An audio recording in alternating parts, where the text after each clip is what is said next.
एका बाजूला शहरांना स्मार्ट सिटी बनवण्याबद्दल बोलले जाते, तर दुसरीकडे आजही आपल्या शहरांमध्ये अनेक मूलभूत समस्या तशाच आहेत. अशीच एक गंभीर समस्या म्हणजे मोकाट कुत्र्यांचा वाढलेला हैदोस. नागपूरमध्ये या समस्येने इतके गंभीर रूप धारण केले आहे की आता उच्च न्यायालयाला यात हस्तक्षेप करावा लागला आहे. न्यायालयाने थेट मनपा प्रशासनाला विचारले आहे की या बेजबाबदारपणासाठी जबाबदार अधिकाऱ्यांवर कठोर कारवाई का केली जात नाहीये. नागपूरमध्ये मोकाट कुत्र्यांचा वाढता हैदोस दिवसेंदिवस वाढत आहे. या कुत्र्यांच्या हल्ल्यात दररोज अनेक लोक जखमी होत आहेत. या गंभीर परिस्थितीची दखल घेत मुंबई उच्च न्यायालयाच्या नागपूर खंडपीठाने कडक भूमिका घेतली आहे. न्यायालयाने नागपूर महानगरपालिका आणि पोलीस आयुक्तांकडून स्पष्टीकरण मागवले आहेत. न्यायमूर्ती अनिल किलोर आणि अजित कडनेकर यांच्या खंडपीठाने विचारले आहे की अखेर जबाबदार अधिकाऱ्यांविरुद्ध कारवाई का केली जात नाहीये. न्यायालयाने म्हटले आहे की मोकाट कुत्र्यांवर नियंत्रण मिळवण्याकरिता अनेक कायदेशीर तरतुदी आणि आदेश उपलब्ध आहेत, तरीही परिस्थिती जैसे थे आहे.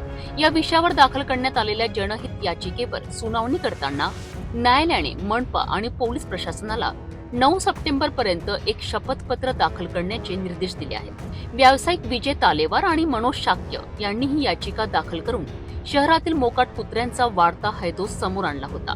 न्यायालयाने मनपाच्या अतिरिक्त आयुक्तांपासून ते सर्व झोनमधील सहाय्यक आयुक्त, उपायुक्त आणि पशुवैद्यकीय अधिकाऱ्यांपर्यंत त्या सर्व जबाबदार अधिकाऱ्यांची नावे घेऊन विचारले आहे की त्यांच्या उपस्थितीतही या समस्येवर नियंत्रण का मिळवता आले नाही. हे स्पष्ट आहे की प्रशासनाकडनं गंभीर हलगर्जीपणा केला जात आहे, ज्याचा फटका शहरातील नागरिकांना सहन करावा लागतोय. आता न्यायालयाच्या या कठोर भूमिकेनंतर प्रशासन कोणती पावले उचलते आणि नागपूरच्या लोकांना या त्रासातून कधी मुक्ती मिळते हे पाहणे महत्त्वाचे ठरेल. ही केवळ नागपूरचीच नाही तर देशातील इतर अनेक शहरांची ही कहाणी आहे. जेव्हा जनतेची हाक ऐकली जात नाही तेव्हा न्यायव्यवस्थेला हस्तक्षेप करावा लागतो. न्यायालयाचा हा निर्णय एक आदर्श उदाहरण बनू शकतो आणि अधिकाऱ्यांना त्यांच्या जबाबदाऱ्यांची जाणीव करून देऊ शकतो. आता मनपा प्रशासन आणि पोलीस आयुक्तांवर हे अवलंबून आहे की या आदेशाचे पालन कसे करतात आणि नागरिकांची सुरक्षा कशी सुनिश्चित करतात.